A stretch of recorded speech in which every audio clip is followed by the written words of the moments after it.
हज़रत मौलाना मारूफ सल्फ़ी साहब दामत बरकातुहू, जो हमेशा हमारे साथ रहते हैं और बड़ी नुसरत फरमाते हैं। उनका भी हॉल में इस्तकबाल है। हमारे यहाँ हज़रत मौलाना सैयद हसन मेहदी ज़ैदी साहब, जो शिया मसलक के कलकत्ते में इमाम हैं, बसराबी मस्जिद के, आप भी तशरीफ़ फरमा हैं, हम उनका भी इस्तकबाल करते हैं। रांची से ऑल इंडिया मुस्लिम पसंदीदा बोर्ड के एक बहुत ही मुअज़्ज़ज़ रुकन हमारे यहाँ तशरीफ़ लाए हैं, जनाब हज़रत मौलाना डॉक्टर यासीन कासमी साहब मद्दज़िल्लहुल आली, हम आपका भी इस्तकबाल करते हैं। फ़ौरन कोई वक्त हम ज़ाय नहीं करेंगे और हमारे और आपके दरमियान मुल्क के मुमताज़ दानिश्वर और उम्मत मुस्लिमा के बहुत कीमती असासा जनाब डॉक्टर सैयद ज़फ़र महमूद साहब की पावर पॉइंट प्रेजेंटेशन अभी स्टार्ट हो जाएगी इंशाअल्लाह। मैं दावत देता हूँ बड़े एहतराम के साथ जनाब डॉक्टर सैयद ज़फ़र महमूद साहब को, और टेक्निकल टीम से दरख्वास्त करता हूँ कि वो इस मोर्चे को संभाल लें और सारे सिस्टम को अपडेट कर दें।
शुरू करता हूँ मैं अल्लाह के नाम से, भी बड़ा मेहरबान निहायत रहम करने वाला है।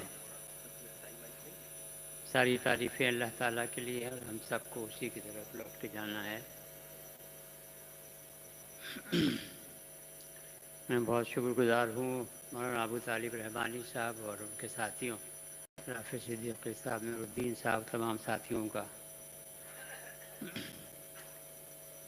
और पर्सनल लॉ बोर्ड के सदर और सेक्रेटरी साहिबान का, और आप तमाम ख़वातीन हज़रात का। आज का हमारा जो टॉपिक है, हम सब वाकिफ़ हैं हम क्यों यहाँ जमा हुए हैं, उसके ताल्लुक़ से मुझे आपको अर्ज़ करना है कि दस्तूर हिंद का हिस्सा 3, उसका उन्वान है बुनियादी हुकूक़, मौलिक अधिकार, यानी कि फंडामेंटल राइट्स, पार्ट 3।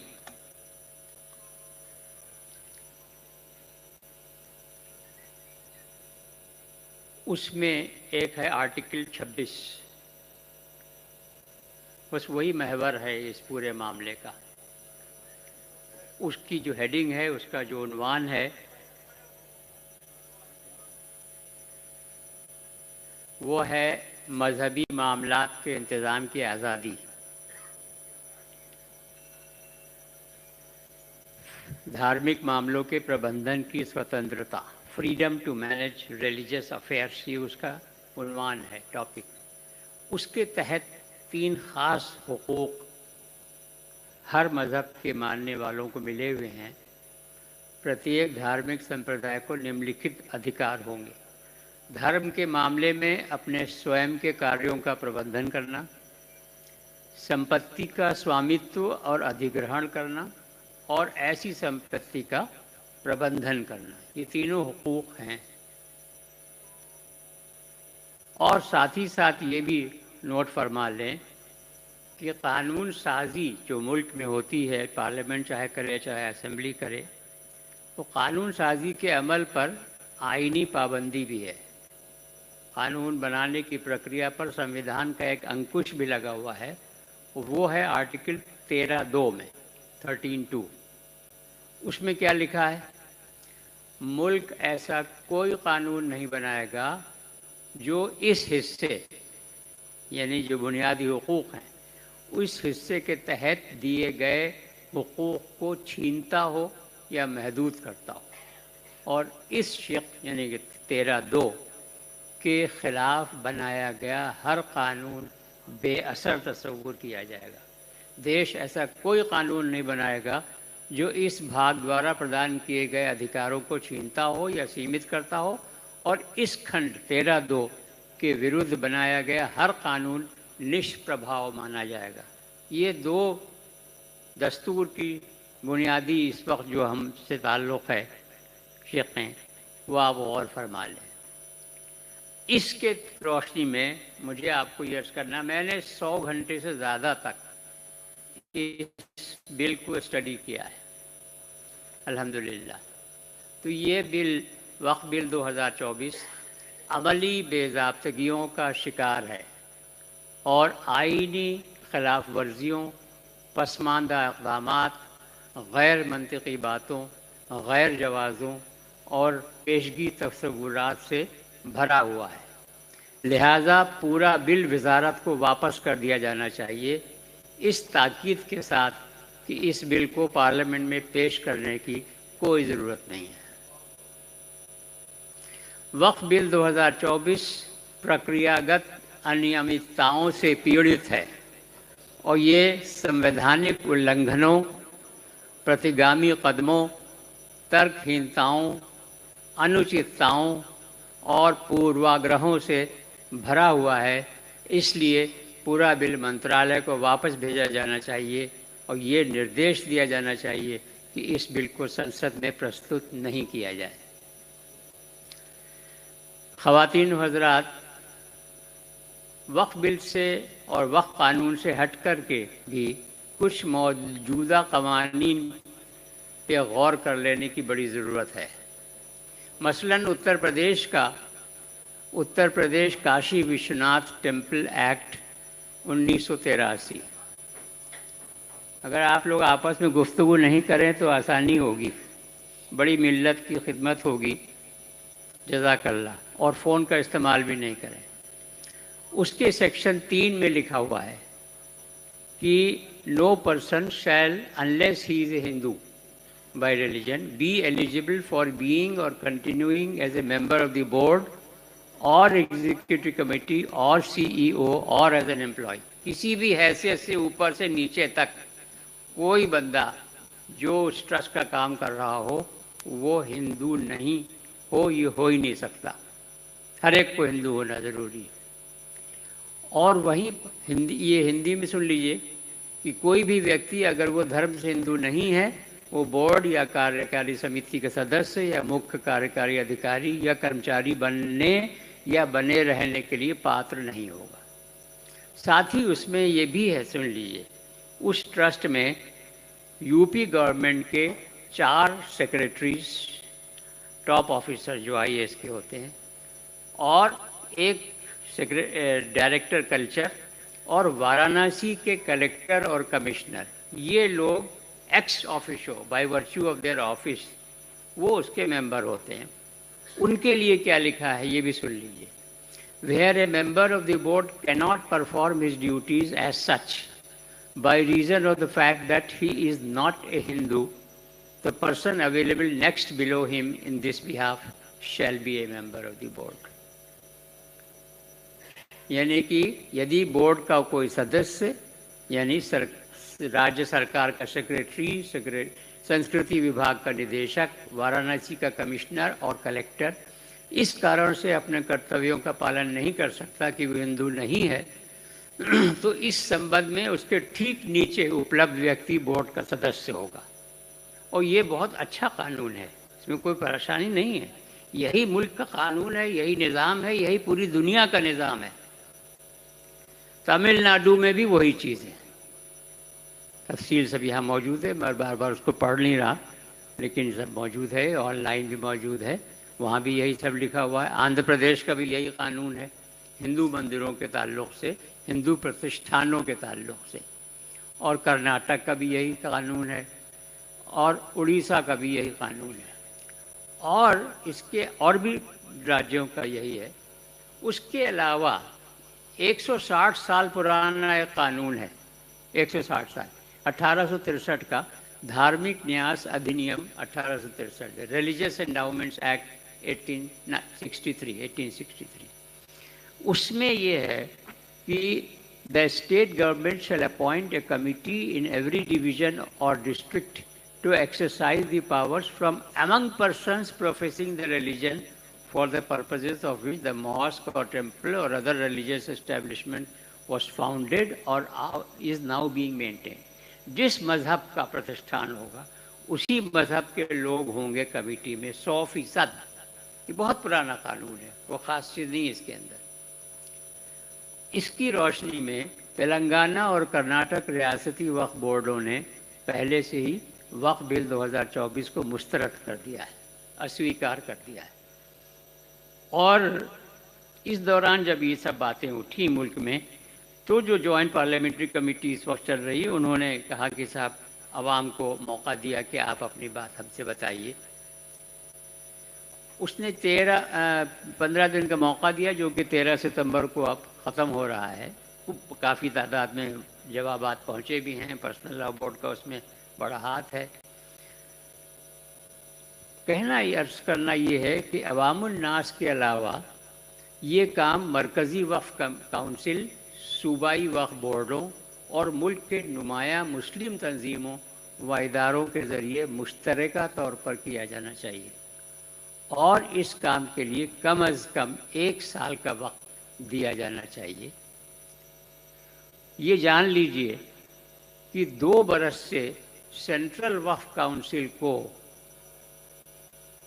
उसके 20 लाजमी मुस्लिम मेंबरों और लाजमी मुस्लिम सेक्रेटरी से महरूम कर दिया गया है। सेंट्रल वक्फ काउंसिल टॉप बॉडी है वक्फ के मैनेजमेंट के लिए। उसमें मिनिस्टर जो होता है वो चेयरमैन होता है, 20 मेंबर होते हैं और एक सेक्रेटरी। कानून में, रूल्स में ये लिखा है कि वो 20 के 20 मुसलमान होंगे और सेक्रेटरी साहब भी मुसलमान होंगे। यह कानून है। लेकिन पिछले 2 साल से न कोई मेंबर है और सेक्रेटरी जो मुसलमान थे उनको हटा करके एक एसपी सिंह साहब हैं, उनको एडिशनल चार्ज दे दिया गया है, जो कि मिनिस्ट्री में ऑलरेडी ऑफिसर हैं। ऐसा करना वक्फ कानून के सेक्शन 9 और दस्तूर हिंद के आर्टिकल 26 की खिलाफ वर्जी है। ये भी याद रखिए कि मरकज़ी वक्फ काउंसिल अपने अंदरूनी उमूर का इंतज़ाम वक्फ की आमदनी से करती है। हमारी ही आमदनी, हमारी ही प्रॉपर्टीज़, हम उसको मैनेज कर रहे हैं, तब भी आप हमारे ऊपर ये जुल्म कर रहे हैं कि 20 के 20 आपने हटा दिए, सेक्रेटरी को भी मुस्तरद कर दिया, अपना आदमी ला करके रख दिया और ख़ुद।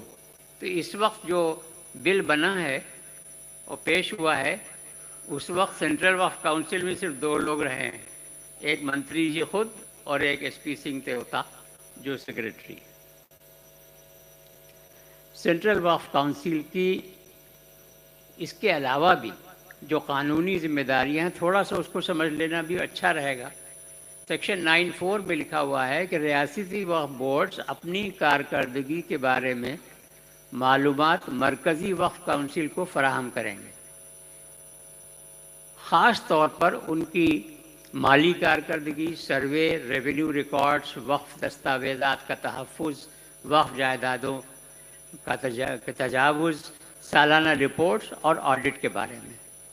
तो इतने सब काम है वक्फ बोर्ड के, वक्फ को मैनेज करने, सेंट्रल वक्फ काउंसिल के वक्फ को मैनेज करने के ताल्लुक़ से। लेकिन सेंट्रल वक्फ काउंसिल ही नहीं है 2 साल से कम। अगर मरकज़ी वक्फ काउंसिल इस बात से मुतमईन हो कि किसी ने किसी बेज़ाब्तगी या इस एक्ट की दफ़ात की खिलाफ वर्जी की इब्तदाई शवाहिद मौजूद हैं, तो वो मखसूस मामलात पर बोर्ड, किसी भी बोर्ड से मालूमात तलब कर सकती है, उसमें अहकाम जारी कर सकती है। बड़ा पावरफुल है सेंट्रल वक्फ काउंसिल। मगर सब खारिज, मरकज़ी वक्फ काउंसिल नहीं है तो काम भी नहीं हुआ। और जब 2 साल से मरकज़ी वक्फ काउंसिल ही नहीं है तो बिल का मसवदा किसने तैयार किया? ये बड़ा सवाल है। बराह करम हम जेपीसी से हम सब लोग मिल करके, पूरा जलसा मिल करके जेपीसी से रिक्वेस्ट करें कि जो खाली आसामियां हैं सेंट्रल वक्फ काउंसिल में उनको पुर करें और मरकज़ी वक्फ काउंसिल के तमाम अरकान की तकर्री कानून के मुताबिक मुस्लिम तबके से करें। और क़ानून के मुताबिक काउंसिल का सेक्रेटरी भी मुसलमान होना ज़रूरी है, लिहाजा किसी सीनियर मुस्लिम ऑफिसर को काउंसिल का सेक्रेटरी मुकर्रर किया जाए। इस नौ तश्कील शुदा काउंसिल का वक्फ से मुताल्लिक़ हक़ाइक़, डेटा और बाकी फैक्ट्स एंड फिगर्स जमा करने के अमल को चलाना और निगरानी करनी चाहिए। ये मैं आपको दिखा रहा हूँ ताकि आपका आंखों में जहन में बैठ जाए। ये वो कानून है जो कह रहा है कि इवन सेक्रेटरी भी मुसलमान होगा। नई काउंसिल, ये गौर फरमाइएगा, जो नई काउंसिल ये काम करे, जो मुल्क में काम हो, उसका इब्तदाई नुक्ता 2024 का वक्फ बिल नहीं होना चाहिए। 2024 के वक्फ बिल से शुरुआत करना ऐसा है जैसे घोड़े को पीछे कर दो, गाड़ी को आगे लगा दो, बल्कि इब्तदाई नुक्ता 2014 होना चाहिए, क्योंकि तब से वक्फ तरमीमी एक्ट 2013 को नाफिज किया जाना था। वक्फ बिल 2024 के ज़रिए मुसलमानों के साथ मुख्तलिफ सलूक क्यों किया जा रहा है, ये सवाल गूंज रहा है।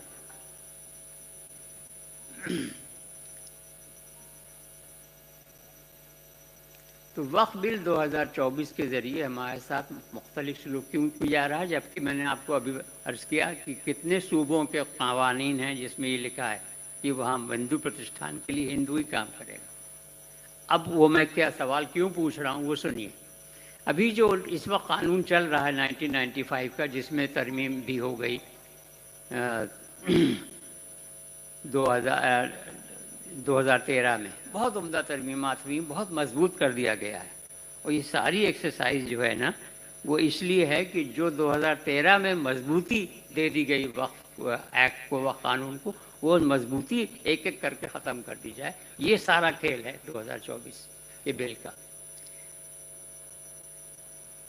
उसमें लिखा हुआ है कि सारे के सारे मेंबर्स इसके CWC के सेंट्रल वक्फ काउंसिल के मुस्लिम होंगे, तो हुकूमत क्यों चाहती है कि इसको हटा दिया जाए? ये सवाल पूछने की ज़रूरत है कि मौजूदा वक्फ काउंसिल में मरकज़ी वक्फ काउंसिल के 100% अरकान का मुसलमान होना ज़रूरी है। अब नए बिल की बुनियाद पर 50% से कम अरकान का मुसलमान होना लाजमी होगा, और 2 का तो लाजमी होगा कि वो मुसलमान न हो। कहीं सुना है ऐसा? पूरी दुनिया में, पूरे मुल्क में, पूरी मुल्क की हिस्ट्री में कहीं सुना है ऐसा? ये साहब, ये लाजमी है कि 2 मेंबर मुसलमान न हो, यही लिखा है बिल के अंदर। ये मैं आपको एक, चाहें तो इसके आप स्क्रीनशॉट ले सकते हैं। ये कंपैरेटिव चार्ट है कि इस वक्त क्या है सेंट्रल वक्फ काउंसिल में और ये बिल के ज़रिए क्या चाह रहे हैं। यहाँ एक ये भी गौर कर लीजिए कि मिनिस्टर तो होता ही होता है, चेयरमैन, है ना। उसके अलावा ये इसके अंदर ज़्यादातर के लिए कह दिया मुसलमान होने की ज़रूरत नहीं है, और एक अपना जो इसका मिनिस्ट्री ऑफ माइनॉरिटी अफेयर्स का जॉइंट सेक्रेटरी या एडिशनल सेक्रेटरी जो वक्फ का इंचार्ज हो, उसको भी मेंबर बना रहे हैं। बहरहाल वक्फ बिल 2024 में ये भी है जो मैंने आपको अभी अर्ज़ किया, कह रहे हैं कम से कम 2 मेंबर मुसलमान न हो, यह क़ैद लगाई जा रही है।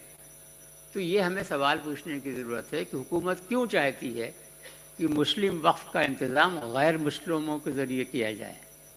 ये मुसलमानों के ख़िलाफ़ तफरीक़ है और ये आइन के आर्टिकल 15, 25, 26 और 29 की सरीह खिलाफ वर्जी है। जो स्टेट लेवल के सूबाई वक्फ बोर्ड होते हैं उसके लिए भी यही है। मैं चेयरमैन के सबको मुसलमान होना ज़रूरी है, यही कानून में लिखा है। अब ये चाह रहे हैं, अच्छा उसमें ये भी समझ लीजिए, उसमें ये भी है कि जो मेंबर ऑफ पार्लियामेंट हैं और MLA जो मेंबर होने हैं, अगर वो मुसलमान नहीं हैं तो जो साबिक एमपी और साबिक एमएलए हैं उसमें से ले लिया जाए। ये कानून है, कितना खूबसूरत कानून है। ये उसको बिल्कुल तहस नहस कर देना चाहते हैं, ख़त्म। उस पर भी हमें सवाल ये पूछना चाहेगा कि हुकूमत मुसलमानों से ये आईनी हक क्यों छीनना चाहती है। वो और भी सुनिए, अब इन्होंने कर दिया कि 11 मेंबर होते हैं हर स्टेट वक्फ बोर्ड में, उसमें से 4 के लिए मुसलमान होना ज़रूरी है, 7 के लिए ज़रूरी नहीं। ये हुकूमत मुसलमान होने की कानूनी ज़रूरत को सिर्फ 4 अराकीन तक क्यों महदूद करना चाहती है, जबकि मौजूदा कानून के मुताबिक तमाम अराकीन का मुसलमान होना ज़रूरी है। अब आइए 23(1) के ऊपर, जहाँ पर जो स्टेट का CEO है उसके लिए लिखा है कि वो भी मुस्लिम होना ज़रूरी है। तो हुकूमत मुसलमानों के उनके बुनियादी हक आर्टिकल 26 से क्यों महरूम करना चाहती है कि रियासती वक्फ बोर्ड का CEO मुसलमान होना चाहिए, वो क्यों कह रही नहीं हो। मज़ीद ये कि एक इस वक्त जो एक्ट है वो बड़ा अच्छा है कि 2 नाम मुस्लिम ऑफिसर्स के स्टेट वक्फ बोर्ड प्रपोज करेगा, उसमें से हुकूमत एक को अपॉइंट कर देगी, वो भी ख़त्म। वो कह रहे हैं कि स्टेट वक्फ बोर्ड का इसमें कोई दखल नहीं होगा, स्टेट गवर्नमेंट जिसको चाहे बना दे। मज़ीद ये कि हुकूमत मौजूदा जमहूरी अमल और आइनी हक़ को क्यों ख़त्म करना चाहती है कि जहां बोर्ड 2 नाम तजवीज़ करता है और हुकूमत उनमें से एक को मुकर्रर करती है। लिहाजा ख़वातीन वज़रात, मरकज़ी वक्फ काउंसिल, रियासती वक्फ बोर्ड्स और CEO की तकर्रुरी में हुकूमत ने मुसलमानों के इस आइनी हक़ को वापस लेने की तजवीज़ दी है, जिसके तहत वो अपने वक्फ के मामलात का ख़ुद इंतज़ाम कर सकते हैं, जो उनके ईमान और सक़ाफ़त का हिस्सा है। लिहाजा ये मुजज़्ज़बा तरामीम गैर आइनी हैं और नाक़ाबिल क़बूल हैं। एक चीज़ और सुनिए, ये मैं आपको दिखा रहा हूँ 29 सितंबर 2013 का गवर्नमेंट ऑफ इंडिया का गज़ट नोटिफिकेशन, जो तब जारी किया गया था जब 2013 में तरमीम हो चुकी थी और कानून बन चुका था वक्त में। उसमें ये लिखा था चच्चर कमेटी की रिकमेंडेशन की रोशनी में कि 2 ख़वातीन होंगी ज़रूर, कम से कम स्टेट वक्फ बोर्ड में भी और सेंट्रल वक्फ काउंसिल में भी। ये 2 गज़ट नोटिफिकेशन जारी किए गए थे। अब हमारे मंत्री जी ने जब वक्फ बिल 2024 पेश किया तो उसमें कहा कि हम पहली बार ये ला रहे हैं कि 2 ख़वातीन हों स्टेट वक्फ बोर्ड में और सेंट्रल वक्फ काउंसिल। इस पर गौर करने की ज़रूरत है, तो पहले से मौजूद है। मरकज़ी वक्फ काउंसिल और रियासी वक्फ बोर्ड्स में 2-2 नशिस्तें ख़वातीन के लिए मुख्तस करना पहले ही वक्फ तरमीम एक्ट 2013 के ज़रिए किया जा चुका है। और सुनिए जनाब, जब से वक्फ बिल 2024 लोकसभा में पेश किया गया है, मीडिया में कुछ गलत रिपोर्टें गर्दिश कर रही हैं। उनमें भारत में वक्फ जायदादों की मसनूई तौर पर बढ़ाई गई तादाद शामिल है। इस हवाले से ये वजाहत करना ज़रूरी है कि भारत में वक्फ जायदादों की वाहिद मुस्तनद तादाद है 4,90,021 और ये जस्टिस सच्चर कमेटी की रिपोर्ट में सफ़ा नंबर 220 में अवामी तौर पर दस्तयाब है। तो ये भी मैं आपको अर्ज़ कर दूँ, ये कोई एस्टिमेशन नहीं है। इवन हमारे साथियों ने कई जगह लिखा है, कहा है कि जैसा कि सच्चर कमेटी ने एस्टिमेट किया है, अंदाज़ा लगाया। अंदाज़ा नहीं है ये हर स्टेट वक्फ बोर्ड से लिख, मैं ही तो इंचार्ज था उस सब जमा करने के लिए सारी आदाद व शुमार। तो हर स्टेट वक्फ बोर्ड से लिख करके पूछा गया कि आपके यहाँ कितनी वक्फ जायदादें हैं, आप अपने रिकॉर्ड को देख करके बताइए। हर एक ने जो फिगर लिख के भेजी वो जमा, पूरा चार्ट मौजूद है कि किस स्टेट में कितनी है, सब बहुत तफसीली चार्ट मौजूद है, आप देख सकते हैं, कोई भी देख सकता है।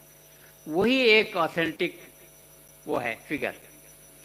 अब आगे सुनिए, बाद में GIS मैपिंग गवर्नमेंट ने करवाई, थोड़ा थोड़ा करवाई, पूरी तो करवाई नहीं। उससे मुताल्लिक़ बढ़ाई गई तादाद दरअसल काबिल इंतज़ाम यूनिट्स की है, मैनेजमेंट यूनिट्स। वो वक्फ प्रॉपर्टीज़ के नंबर की फिगर नहीं है, वो वक्फ प्रॉपर्टी के फिगर के नंबर उसमें है ही नहीं। उसमें आप जाके देखिए, वहाँ पर लिखा है मैनेजमेंट यूनिट्स। और ये भी जान लीजिए, एक वक्फ जायदाद के अंदर एक से ज़्यादा मैनेजमेंट यूनिट्स हो सकती हैं, आमतौर से होती हैं। जो एक प्रॉपर्टी में 4 बिल्डिंगें बनी हैं तो उनके हिसाब से 4 वो हो गई मैनेजमेंट यूनिट्स। वो फिगर बढ़ करके 8-9 लाख हो गई। वो सब उन्होंने शोर मचा रखा है, वक्फ प्रॉपर्टी 8 लाख है जबकि वो कुल 4,90,021 है। अब आपके सामने पेश है चंद हक़ायक़। ये जो जस्टिस सच्चर कमेटी थी, उसने देश की विभिन्न भाषाओं में 25 भाषाओं में एडवर्टीजमेंट दिए, इश्तिहारात दिए और जनता की राय मांगी, जिसके जवाब में भारी संख्या में जनता ने वक्फ सिस्टम पर बहुत डिटेल रिप्रेजेंटेशंस भेजे। और पहले जो जेपीसी बनी थी वक्फ, वो 1996 से लेकर 2006 तक चली थी, 10 साल। उसने और जस्टिस सच्चर कमेटी की रिपोर्ट ने कम से कम 20 सूबों के दौरे किए। वहाँ पर उन्होंने वक्फ बोर्डों के लोगों, मुतवल्लियों, आवाम के विभिन्न शेड्स ऑफ ओपिनियन, सरकारी अफसरों, मंत्रियों, मुख्यमंत्रियों, सबसे तफसीली मुलाकात करके और उनसे रिटन रिप्रेजेंटेशन, तहरीरी रिप्रेजेंटेशन लिए। इन जानकारियों का संकलन करने के लिए सच्चर कमेटी ने कंसल्टेंट अपॉइंट किए, क्योंकि बहुत ज़ख़ीम डेटा था, उसको कोलेक्ट करने के लिए कंसल्टेंट अपॉइंट किए गए और नेशनल लेवल की गोष्ठियाँ की गई। इस पूरी कार्रवाई का कुल लेखा जोखा बाइंड करके मंत्रालय में दाखिल कर दिया गया था और उसकी एक और कॉपी बाइंड करके नेहरू मेमोरियल म्यूज़ियम में दाखिल कर दी गई थी। सब चीज़ मौजूद है, देखा जा सकता है। इसी तरह का जेपीसी ने भी दौरे किए और तरह तरह से आवश्यक जानकारियाँ ली और दोनों की रिपोर्ट्स, जेपीसी की भी और सच्चर कमेटी की भी रिपोर्ट पार्लियामेंट के टेबल पे रख दी गई। इतना मजबूत काम हुआ। फिर कमेटी ऑफ सेक्रेटरीज की रिपोर्ट पेश हुई। सब कमेटी ऑफ सेक्रेटरीज में 15 सेक्रेटरी थे और उसका चेयरमैन था कैबिनेट सेक्रेटरी। उन सब की रोशनी में वक्फ एक्ट 1995 में 2013 में भारी अमेंडमेंट हुए और उसको मजबूती प्रदान की गई। अब कुछ सवाल। 2013 के अमेंडेड एक्ट और रूल्स का इम्प्लीमेंटेशन, उनका निफाज या कार्यान्वयन किस किस सूबे में कब कब कितना कितना हुआ और उसमें कितनी सफलता हुई, इसका स्टेट वाइज चार्ट क्या तैयार किया गया। अभी न पूछें बराए मेहरबानी, वो बात पूरी हो जाए उसके बाद इंशाल्लाह। तो ये चार्ट जेपीसी के मेंबरों को कृपया दिया जाए। सबसे पहली बार सरकार में इस प्रक्रिया की कब शुरुआत हुई कि वक्फ एक्ट 1995, जिसमें 2013 में ही भारी अमेंडमेंट हो चुके थे, उसमें फिर भारी अमेंडमेंट होने चाहिए। इस प्रक्रिया के पीछे क्या मुद्दे थे? क्या मंत्रालय के पास देश भर से रिप्रेजेंटेशन आए थे? अगर हाँ, तो किस किस सूबे से कितने रिप्रेजेंटेशन किस किस मुद्दे पर आए, उनका कोई चार्ट तैयार किया गया, उसकी कॉपी जेपीसी को पेश की जाए। क्या मंत्रालय ने सभी 29 स्टेट वक्फ बोर्डों से लिखकर उनसे राय मांगी? अगर हाँ, तो वो भी जवाब चार्ट जो है जेपीसी को दिया जाए। सेंट्रल वक्फ काउंसिल तो थी ही नहीं, लेकिन सवाल पूछना तो ज़रूरी है। उनकी एक मीटिंग कब हुई, उसके मिनट्स कहाँ हैं? मंत्रालय ने मुतवल्लियों से लिखकर उनसे राय मांगी क्या? जितने वक्फ प्रॉपर्टीज़ हैं उतने ही मुतवल्ली भी हैं। तो अगर हाँ, तो कितने मुतवल्लियों से जवाब आए और उसका कोई चार्ट तैयार हुआ पॉइंट वाइज के नहीं, उसकी कॉपी दी जाए। ख़वातीन व हज़रात, वक्फ मुसलमानों का मुद्दा है। देश में मुसलमानों की बहुतेरी देशव्यापी नेशनल लेवल की सामाजिक और धार्मिक संस्थाएं हैं। क्या मंत्रालय ने उनसे लिखकर राय मांगी? क्या उनके जवाबों का कोई चार्ट तैयार किया गया? उसकी प्रति जेपीसी को दी जाए।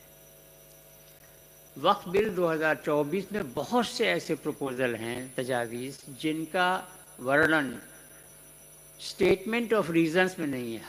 हर बिल जब पेश होता है उसके साथ एक स्टेटमेंट ऑफ रीज़न आता है। इसमें एक पेज से कम का स्टेटमेंट ऑफ रीज़न है, 4-5 चीज़ों के ऊपर हल्का फुल्का लिखा हुआ है, बाकी कोई इसमें किसी जवाब नहीं पेश किया गया है। सदन में बिल पेश करते समय मंत्री जी ने भी बिल के बहुत से प्रपोजल्स का कारण नहीं बताया, लेकिन मंत्रालय ने तो वक्फ बिल 2024 के हर प्रपोजल के पीछे डिटेल रीज़न लिखकर तैयार किए होंगे। मंत्रालय के अधिकारियों के पास उसकी कॉपी हो तो जेपीसी के मेंबरों को पेश की जाए और इन सभी दस्तावेजों को मंत्रालय की वेबसाइट पर भी अपलोड किया जाए। नाउ रिप्लेस द वक्फ, देखिए अब मैं उस पर आ रहा हूँ कि वक्फ में प्रपोजल हैं क्या और उसके ऊपर हमारे कमेंट्स क्या, हमारा तबसरा क्या है। वो कह रहे हैं कि वक्फ बिल का नाम बदल दिया जाए। वक्फ बिल का नाम बदल के क्या रखा जाए? Unified Waqf management empowerment efficiency and development act. ये कहीं सुना है आपने? तो उसका कोई रीज़न नहीं बताया, कोई वजह नहीं बताई कि ऐसा क्यों कह रहे हैं, न ज़बानी न लिख करके। सरकार द्वारा कोई कारण नहीं दिया गया। इस वक्फ के महत्व को, ऐसा करना वक्फ के महत्व को कमज़ोर करता है और इस प्रस्ताव को वापस लिया जाना चाहिए। सेक्शन 3 में ये कह रहे हैं, एक नई इस्तेलाह लाए हैं, उसका नाम रखा है गवर्नमेंट ऑर्गेनाइजेशन। देखिए यहाँ से शरारत शुरू हो रही है। उसको डेफिनेशन गौर से सुनिए आप, कुछ बचा ही नहीं जो गवर्नमेंट ऑर्गेनाइजेशन न हो। includes the central government, state government, municipalities, panchayats, attached and subordinate offices and autonomous bodies of both the governments and any organization and institution owned and controlled by central or state government. हो गया सब पूरा। Actually ये सरकार को collector के माध्यम से सरकार द्वारा अधिग्रहित वक्फ संपत्तियों को सरकारी संपत्ति घोषित करने का अधिकार देने का साधन है। इस प्रस्ताव को अस्वीकार कर देना चाहिए। इसी डेफिनेशन के साथ फौरन ही आगे एक डेफिनेशन और है, गवर्नमेंट प्रॉपर्टी, नई डेफिनेशन, नई इस्तिलाह। उसके मतलब है कोई भी प्रॉपर्टी जो किसी गवर्नमेंट ऑर्गेनाइजेशन की हो, वो पहले डिफाइन कर दिया। अब उन्होंने जिला कलेक्टर को ये अख्तियार दे दिया कि वो जिस वक्फ प्रॉपर्टी को चाहे सोचे कि अब लिख दे कर कि भाई ये वक्फ प्रॉपर्टी नहीं है, ये गवर्नमेंट प्रॉपर्टी। और अगर उसने ऐसा कर दिया और स्टेट गवर्नमेंट को रिपोर्ट दी तो उसको अपने रिकॉर्ड में भी, रेवेन्यू रिकॉर्ड में भी तब्दीली कर देनी है। और ऐसी रिपोर्ट आने के बाद स्टेट गवर्नमेंट की ये ड्यूटी है कि वो वक्फ बोर्ड को लिख करके ऑर्डर दे कि आप अपने रिकॉर्ड में से इस प्रॉपर्टी को खारिज कर दिए। ऐसी धांधली कहाँ देखी है? सेक्शन 3C(3) में, in case the collector determines the property to be a government property, he shall make necessary corrections in revenue records and submit a report in this regard to the state government. Collector तो आप जानते ही हैं, वो मातहत होता है state government के भी और सेंट्रल गवर्नमेंट के भी। स्टेट में काम करता है लेकिन सेंट्रल गवर्नमेंट मातहत इसलिए होता है कि वो IAS का मेंबर होता है और IAS का गवर्न होती है होम मिनिस्ट्री सेंट्रल गवर्नमेंट से। 3C(4) The state government shall, on receipt of the report of the collector, direct the board to make appropriate correction in the records. धार्मिक मामलों में सरकार का हस्तक्षेप संविधान के अनुच्छेद 25, 26 और 29 का उल्लंघन है। एक और भी सुन लीजिए, वो वही मुद्दई, वही मुंसिफ, कलेक्टर वक्फ के मामलों में ये बना रहे हैं उसको, तो किसी अधिकारी में कार्यपालिका और न्यायिक शक्तियों का एक ही विषय पर विलय अनुच्छेद 50 का भी उल्लंघन है। इस प्रस्ताव को अस्वीकार कर दिया जाना चाहिए। सेक्शन 3 में एक नई डेफिनेशन और ला रहे हैं तबाही के लिए, वो ये है पोर्टल एंड डेटाबेस। ये है नई इस्तिलाह। इसमें कह रहे हैं ये कि इसके मतलब ये हैं the Waqf asset management system or any other system set up by the central government, मरकजी हुकूमत बनाएगी और कंट्रोल भी करेगी, for the registration, accounts, audit and any other details of Waqf and the board as may be prescribed by the central government. ये central government पूरा का पूरा अपने कंट्रोल में ले रही है। स्टेट गवर्नमेंट, स्टेट वक्फ बोर्ड का भी ख़त्म मामला, सेंट्रल वक्फ काउंसिल अभी भी है। ये इस तरह की वेबसाइट अभी भी है, वो वामसी के नाम से है, WAMSI, वामसी के नाम से। वो सेंट्रल वक्फ काउंसिल कंट्रोल करती है, उसका ख़त्म करके सेंट्रल गवर्नमेंट अपने कंट्रोल में रहे। और आगे जाके अभी आप देखेंगे कि ये प्रोविज़न आगे है कि जितनी वक्फ प्रॉपर्टीज़ हैं, चाहे 300 साल पहले वक्फ की गई हों, उन सबको दोबारा रजिस्टर करिए यहाँ वक्फ डीड के साथ। अगर नहीं किया तो उसका वक्फ कैरेक्टर ख़त्म। वक्फ संपत्तियाँ मुसलमानों की संपत्तियाँ हैं, उन पर नियंत्रण मुसलमानों का होना चाहिए। इसलिए अनुच्छेद 26 के अनुसार वक्फ संपत्ति प्रबंधन प्रणाली का नियंत्रण मुसलमानों के हाथ में होना चाहिए, ना कि सरकार के हाथ में।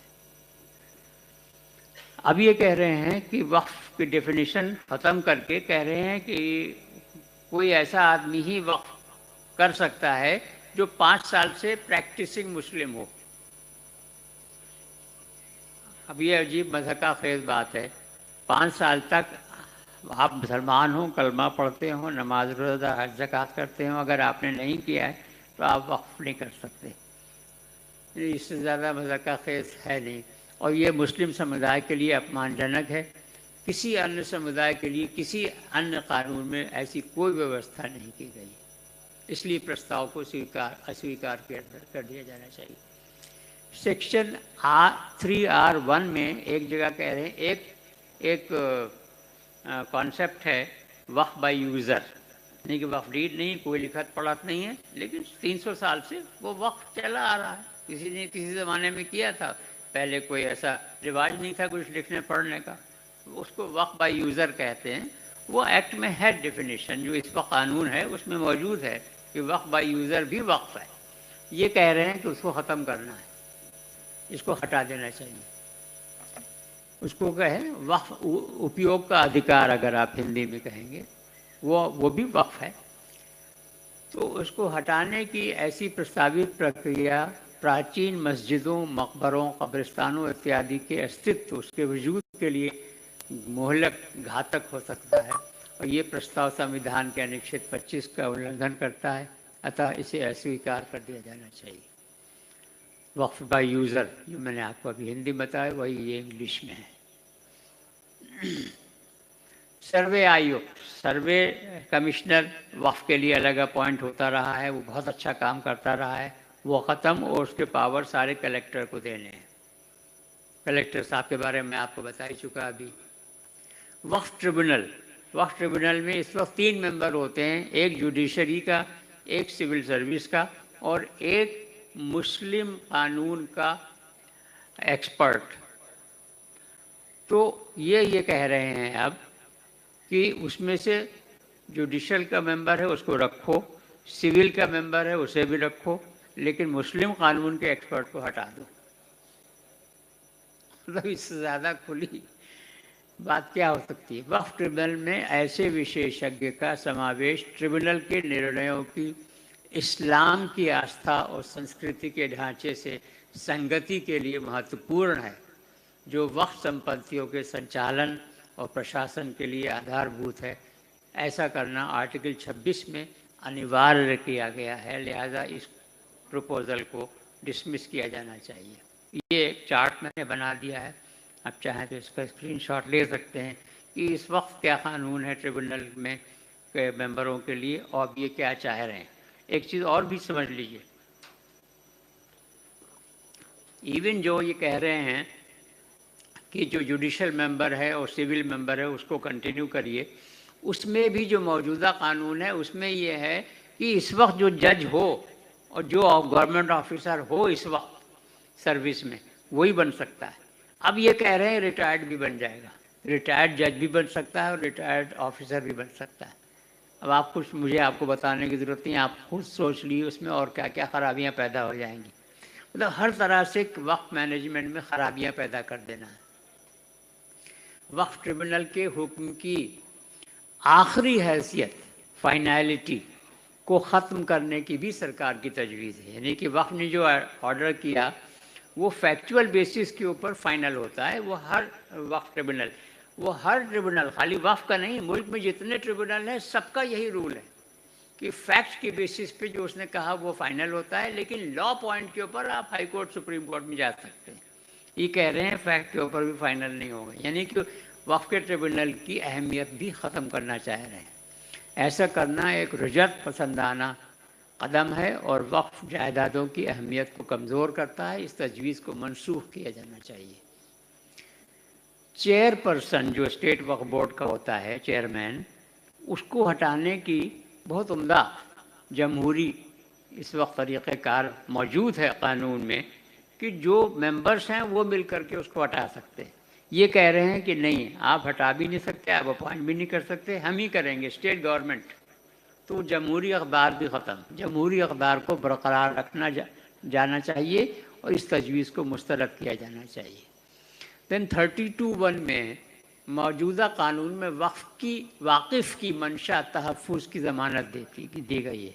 वाकिफ़ जो डोनर है, जिसने वक्फ किया था, उसने अपनी प्रॉपर्टी दे दी कि अब ये अल्लाह की हो गई और इसकी जो आमदनी है उससे जो ज़रूरतमंद लोग हैं उनकी मदद की जाए। तो वाकिफ़ की मंशा जो है वो ज़ाहिर है फाइनल है, उसको जो कह गया वही होना, ये एक्ट में लिखा हुआ है इस वक्त। ये उसको भी ख़त्म करना चाहते हैं। हुकूमत इस ज़मानत को ख़त्म करना चाहती है, उस मुजब तरमीम को मनसूख कर देना चाहिए। यदि किसी वक्फ के मामले में किसी कोर्ट ने, बहुत से ऐसे मामलात हैं वक्फ के जहाँ पर कोर्ट में मामला चला और उसने कोई स्कीम दे दी और दोनों फरीक़ैन ने मान ली कि हाँ ठीक है, लिहाजा उसको एक्ट के अंदर लिख दिया गया कि ऐसी स्कीम अगर मान ली गई तो ठीक है, फ़ाइन, वो भी वक्फ माना जाएगा। ये उसको भी ख़त्म करना चाह रहे हैं। यदि किसी वक्फ के मामले में किसी कोर्ट ने कोई स्कीम बताई है जिसे मान लिया गया है, तो उस स्कीम के कार्यान्वयन को मौजूदा कानून में मान्यता प्रदान की गई है। सरकार का प्रस्ताव है कि ऐसी मान्यता को निरस्त कर दिया जाए। ये प्रस्ताव न केवल वक्फ के उद्देश्य के लिए हानिकारक है बल्कि उसमें अदालत की अवमानना भी है। इस प्रस्ताव को रद्द किया जाना चाहिए। मौजूदा एक्ट 36(4) में ये गुंजाइश रखी गई है कि अगर वक्फ डीड मौजूद नहीं है लेकिन उसकी तस्दीक करने वाले दीगर शवाहिद मौजूद हैं तो वो वक्फ की शनाख्त की बुनियाद बन सकते हैं। हुकूमत की तजवीज़ है कि इस तरह का इंतज़ाम मनसूख कर दिया जाए। दैन 36(4) में ही कई वक्फ बहुत पुराने हैं, अक्सर एक सदी से भी ज़्यादा पुराने हैं। वक्फ डीड्स पेश करने पर इसरार करना और पुराने वक्तों की हकीकतों को नज़रअंदाज करना एक गैर मुनसिफाना और वक्फ मुखालिफ कदम है। इसलिए 1995 के एक्ट में ये शिक बरकरार रखना ज़रूरी है और हुकूमत की तजवीज़ को मनसूख किया जाना चाहिए। अब ये है कि जो कानून ये है कि जब कोई एप्लीकेशन आए वक्फ के रजिस्ट्रेशन के लिए तो वक्फ बोर्ड उसको छानबीन करे और फैसला कर दे। ये भी पावर वो कलेक्टर को दे देना चाहते हैं। कलेक्टर के बारे में मैंने आपको पहले ही अर्ज़ कर दिया। रियासती वक्फ बोर्ड को लाजमी तौर पर कलेक्टर के मातहत करने की तजवीज़ है और उसके अख्तियारात कलेक्टर को मुंतकिल करने की तजवीज़ है। ये तजवीज़ के आइन के आर्टिकल 25, 26, 29 की खिलाफ वर्जी करती है और इसको मनसूख किया जाना चाहिए। अब ये कह रहे हैं कि 36 सेक्शन में एक नया शेख लॉ नंबर 10, उसमें ये कह रहे हैं कि अगर जो नया वो बना रहे हैं पोर्टल, वहाँ पर रजिस्ट्रेशन नहीं करवाया किसी भी वक्फ का, 5 लाख में से कोई भी वक्फ, अगर वहाँ रजिस्ट्रेशन नहीं, और आप सोच लीजिए ऑनलाइन रजिस्ट्रेशन में कितनी प्रॉब्लम आती है, वैसे उसके अलावा जब नहीं आते साफ ना हो तो और क्या कहने, तो फिर उस वक्फ को के सारे कानूनी हुकूक ख़त्म, न वजूद के और न कहीं किसी दरवाजे को खटखटाने के, न अदालत के, कहीं भी कुछ नहीं कर सकता, सब कानूनी हवा उसके हुकूक ख़त्म हो जाएंगे। ये नया ला रहे हैं इसके अंदर। इस तजवीज़ के ज़रिए वक्फ के वजूद से मुताल्लिक़ तमाम हक़ाइक़ की सूरत हाल को ख़त्म करने की तजवीज़ पेश की गई है। इसमें इस बात पर जोर दिया गया है कि तमाम औक़ाफ़ को इस नए पोर्टल पर रजिस्टर किया जाना है जिसे मरकज़ी हुकूमत बनाएगी और कंट्रोल करेगी। ये आइन के आर्टिकल 25, 26 और 29 की खिलाफ वर्जी है। ये तजवीज़ वक्फ जायदादों के मफादात को महदूद और ख़राब करती है और उसे मनसूख किया जाना चाहिए।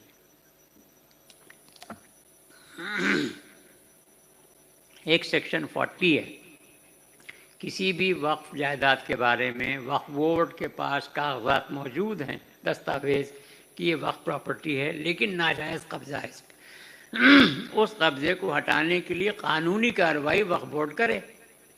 ये पावर वक्फ बोर्ड की ख़त्म करना चाह रहे हैं। वक्फ पर 2006 की जेपीसी और जस्टिस सच्चर कमेटी ने रिपोर्ट दी थी कि बड़ी तादाद में वक्फ जायदादें तजावुज़ की जद में हैं, लेकिन 2024 के बिल में रियासती वक्फ बोर्ड को तजावुज़ की जद में आने वाली वक्फ जायदादों की शनाख्त करने और उसे वापस हासिल करने की इस कार्रवाई करने का हक़ दिए जाने से इनकार करने की तजवीज़ है। इसको भी मनसूख किया जाना चाहिए। अब ऑडिट, गवर्नमेंट को ये पावर है, उसमें कोई प्रॉब्लम नहीं कि किसी भी वक्फ के लिए कहे कि इसका ऑडिट होना चाहिए, लेकिन अब ये था कि जो भी ऑडिटर गवर्नमेंट अपॉइंट करे उसको जो फ़ीस मिलेगी वो वक्फ प्रॉपर्टी की जो आमदनी है सालाना उसके 1.5% से ज़्यादा नहीं मिलेगी। ये उसको भी ख़त्म कर रहे हैं। अब छोटे छोटे बहुतेरे वक्फ हैं, अब कुल आमदनी ही 50,000 है या 25,000 है साल भर की, और वो कह रहे हैं नहीं आप उसको 1 लाख फ़ीस दीजिए, तो कहाँ से देगा? वक्फ़ी बेचे, उसको भी ख़त्म करना चाह रहे हैं। ये प्रस्ताव अनुचित रूप से दमनकारी है और वक्फ के हितों के लिए हानिकारक है, इसे रद्द किया जाना चाहिए। 52(4) अब बहुत उम्दा कानून मौजूद है इस वक्त कि अगर ट्रिब्यूनल ने कह दिया कि हाँ फ़लाँ प्रॉपर्टी जो है जो नाजायज़ कब्ज़े में है वो वक्फ प्रॉपर्टी है और उसको जो उस पर काबिज़ है उसको चाहिए कि वापस कर दे वक्फ, और वो नहीं कर रहा, तो स्टेट वक्फ बोर्ड जो है वो कलेक्टर को लिखता है कि आप अपने पावर्स का इस्तेमाल करके उसको खाली करवा के हमें दे दीजिए, और होता भी रहा है ऐसा। लेकिन ऐसा जो बोर्ड का हुक्म होगा उसके खिलाफ ट्रिब्यूनल में जा सकते हैं। ट्रिब्यूनल का फैसला आखिरी होना चाहिए। ये कह रहे हैं कि ट्रिब्यूनल का फैसला आखिरी नहीं होगा इस मामले में। The decision of the tribunal on such appeal shall be final, उसको ओमिट करना चाह रहे हैं। वक्फ अधिकरण की प्रभावशीलता बनाए रखनी चाहिए, इस प्रस्ताव को अस्वीकार किया जाना चाहिए। देन 52(a)(2) में लिखा हुआ है कि CRPC में कुछ भी लिखा हो, लेकिन जो वक्फ के कानून के खिलाफ वर्जी होगी वो एक कॉग्निजेबल ऑफेंस है और नॉन बेलेबल है, उसमें बेल नहीं मिलेगी। बहुत उम्दा कानून मजबूत बना, आपको अर्ज़ किया शुरू में, बहुत मजबूत बनाया गया 2013 में उसको, अभी उसको भी ओमिट कर देना चाहते हैं। तो ये वक्फ कानून की मजबूती को कमज़ोर करता है, उसको अस्वीकार किया जाना चाहिए। देन 52(a)(4) में ये कहते हैं कि मेट्रोपॉलिटन मजिस्ट्रेट या judicial magistrate of the first class, इससे कम का कोई जुडिशल ऑफिसर कोई वक्फ मैटर को डील नहीं करेगा। ये उसको भी ख़त्म कर देना चाह रहे हैं कि छोटे छोटे लोग भी उनसे भी कर सकता है, वो भी कमज़ोर करता है वक्फ के मैनेजमेंट को। Penalty for failure to deliver possession, अगर कोई नाजायज़ काबिज़ है, ट्रिब्यूनल ने कह दिया कि तुम नाजायज़ काबिज़ हो लेकिन वो नहीं कर रहा, उसके ऊपर पेनल्टी लग सकती है और उसका इम्प्रिजनमेंट भी हो सकता है। दोनों चीज़ें ख़त्म। ये अराजकता और कुप्रबंधन की ओर ले जाएगा, इस प्रस्ताव को अस्वीकार किया जाना चाहिए। मुतवल्ली जो है ज़ाहिर उसको हुक्म मानना पड़ता है, वक्फ बोर्ड का जो कहे यही कानून है, ये उसको भी, और अगर नहीं माने तो उसके ऊपर पेनल्टी और फाइन है, ये उसको भी ख़त्म कर देना चाहते हैं कि सब लोग इत्मीनान से अपना जो चाहें करें, वक्फ बोर्ड की हुकूमतूली नो प्रॉब्लम, उसमें कोई फाइन नहीं लगेगा, पेनल्टी। इम्प्रिजनमेंट, जेल जाने को कहते हैं कि जेल जाने की भेजने की ज़रूरत नहीं है, वो पैसा थोड़ा बहुत लेकर ख़त्म करो। मैं ये नहीं कि आप करोड़ों की प्रॉपर्टी पर काबिज़ रहिए, 50,000 रुपये दिए, कानूनी कार्रवाई पूरी हो गई, बस ठीक है आप काबिज़ रहिए अभी भी। ये अतिक्रमण करने और अनुपालन न करने की प्रवृत्ति को बढ़ावा देता है, इस प्रस्ताव को अस्वीकार किया जाना चाहिए। लिमिटेशन एक्ट एक होता है, बहुत पहले से चला आ रहा है, वो ये है कि अगर मैं अपने हुकूक़ के ताल्लुक़ से किसी मामले में ये है मेरे साथ ज़्यादती हुई है तो मैं कोर्ट में फलां कानून में जा सकता हूँ। लेकिन मेरे साथ जब ज़्यादती हुई उसके बाद मैं 3 साल तक, 4 साल तक, 5 साल तक ही जा सकता हूँ। इस तरह के तरह तरह के लिमिटेशंस हैं। वक्फ के मामलों में ऐसा लिमिटेशन नहीं चलेगा, ये ऐसा मौजूदा कानून में लिखा है। और खाली वक्फ नहीं, जितने हिंदू प्रतिष्ठान हैं, किसी भी मज़हब के मानने वालों के लोगों के कानून हैं, वो सब में यही लिखा हुआ है। लेकिन ये चाह रहे हैं कि ये ख़त्म कर दिया जाए, लिमिटेशन एक्ट से जो एग्जेम्पशन मिला हुआ है। ये हज़ारों वक्फ जायदादों के वजूद को ख़तरे में डालता है। इस तजवीज़ को वापस लेना चाहिए। ओवर राइडिंग इफेक्ट एक होता है, यानी कि अगर एक कानून और वक्फ कानून के माबैन, उसके दरमियान कोई तजाद है, कोई कॉन्ट्रडिक्शन है, तो वक्फ कानून प्रिवेल करेगा। उसको भी ख़त्म करना चाह रहे हैं। ऐसा भी दूसरे मज़हब के लिए भी मौजूद है। वहाँ ख़त्म नहीं हो रहा, यहाँ ख़त्म हो रहा। ये प्रस्ताव वक्फ कानून की मजबूती को कमज़ोर करता है। इसको अस्वीकार किया जाना चाहिए। सेक्शन 108 में है इवैक्वी प्रॉपर्टी, उसको भी, उसके भी जो फ़ायदे हैं वक्फ को ख़त्म करना चाह रहे हैं उसको। मेरी इतने सबमिशन थे आपसे। आखिर में एक मैं आपको ये भी दे रहा हूँ, आप इसका वो ले लें स्क्रीनशॉट। आज ही मैंने ये मजमून पढ़ा है। मोहम्मद शफीक़ुज़्ज़मा साहब IAS रिटायर्ड हैं, हैदराबाद में रहते हैं। उन्होंने बहुत ही पॉइंट वाइज रिबटल देते हुए, बहुत तफसीली देते हुए एक आर्टिकल उनका मुस्लिम मिरर में छपा हुआ है। It stands out in substance and rational and you must read it. बल्कि मैं तो ये कहूँगा कि पर्सनल लॉ बोर्ड इस पर भी कंसिडर करे कि उसको कॉपी करके उसे पेस्ट कर दे वहाँ। जो आप कह रहे हैं कि ये आपने दिया है कि क्लिक करो और सीधे चला जाएगा ना, वो उसमें मजबूती डालने की ज़रूरत है। और इससे ज़्यादा मजबूत अब तक मैंने नहीं देखा। बहुत अच्छा है, आप भी देखिएगा, इंशाल्लाह आप भी बहुत खुश होंगे। अल्लाह में उनको खुश रखे। वाखिर दावाना अल्हम्दुलिल्लाह रब्बिल आलमीन वस्सलातु वस्सलामु अला सय्यिदिल मुरसलीन अल्हम्दुलिल्लाह।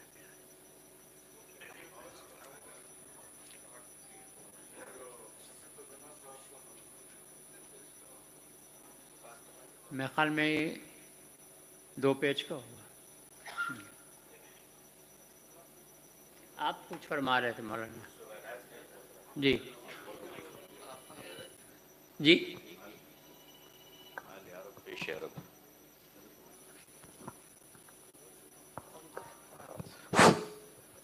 अस्सलाम वालेकुम। आपने जो सवाल उठाए वो बड़े अच्छे हैं। आप तो JPA के सामने अपना सबमिशन दे चुके हैं जी। तो ये सवालात आपने उनसे किए? आई विश, मैं चाहता हूँ और मेरी ख्वाहिश है कि आपके सवाल का जवाब मैं बहुत मजबूती से दूं, लेकिन JPC ने लिख करके हमारे ऊपर पाबंदी लगा रखी है। जितने लोग JPC सामने पेश हुए हैं, पहले लिख करके भेजा, उसके बाद जब वहाँ जाके सामने बैठे तो चेयरमैन साहब ने पढ़ के सुनाया और वो मिनट्स का हिस्सा, रुदात का हिस्सा बन गया कि आप इसके मुताल्लिक़ कोई गुफ्तगू बाहर नहीं करेंगे। ठीक। लेकिन जाहिर है, मतलब मुझे उसका जवाब देने की ज़रूरत नहीं है। जाहिर है जब मैं आपसे यहाँ अर्ज कर रहा हूँ। बेहतर जी। और किसी को पूछ।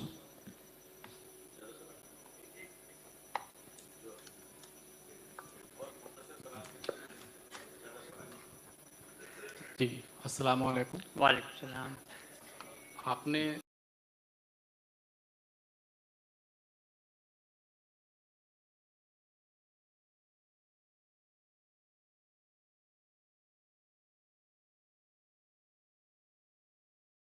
सच्चर कमेटी के हवाले से ये बात कही कि वो रिपोर्ट फाइनल है, लेकिन वेस्ट बंगाल जो बोर्ड ऑफ वक्फ है 2008 में उसका सर्वे हुआ था, आज तक उसका गैजेट नोटिफिकेशन नहीं हुआ है। और उसके अलावा आज तक कलकत्ता में जो वक्फ प्रॉपर्टी है उसका भी सर्वे नहीं हुआ है। तो आप कैसे उसको आखिरी मान सकते हैं? देखिए, पहली चीज़ तो ये कि सच्चर कमेटी की रिपोर्ट नवंबर 2006 में पेश हो गई थी। आप बात कर रहे हैं 2008 की। दूसरी चीज़ ये कि सच्चर कमेटी कोई भी हो, आप ही को इंचार्ज बनाया जाए कि आप ये पूरे मुल्क से जमा करिए, तो आप ज़ाहिर है ख़त लिखेंगे और ख़त का जो जवाब आएगा उसकी बेसिस के ऊपर आप नोट कर लेंगे। इवन 18 महीने में ये काम कर लेना जो है बहुत आसान काम नहीं। इसीलिए मैंने कहा कि जो अभी कह रहे हैं 15 दिन के अंदर सब रिपोर्ट कर दो सारी सब लोग, इसमें कोई ज़्यादा मजबूती नहीं है। तो इसमें और गहराई में सारा डेटा कलेक्ट होना चाहिए।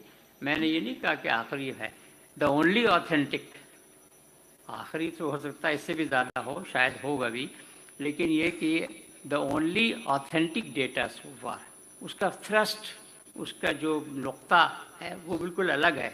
वो इस वजह से कि वो कह रहे हैं कि आपके पास 9 लाख प्रॉपर्टीज़ हैं ये वो, और उसका वो दूसरा फ़ायदा उठाना चाह रहे हैं, उस ताल्लुक़ से उस पर गौर करने की कोशिश करें, समझने की। जी और कोई क्या? अच्छा, शुक्रिया। सलाम।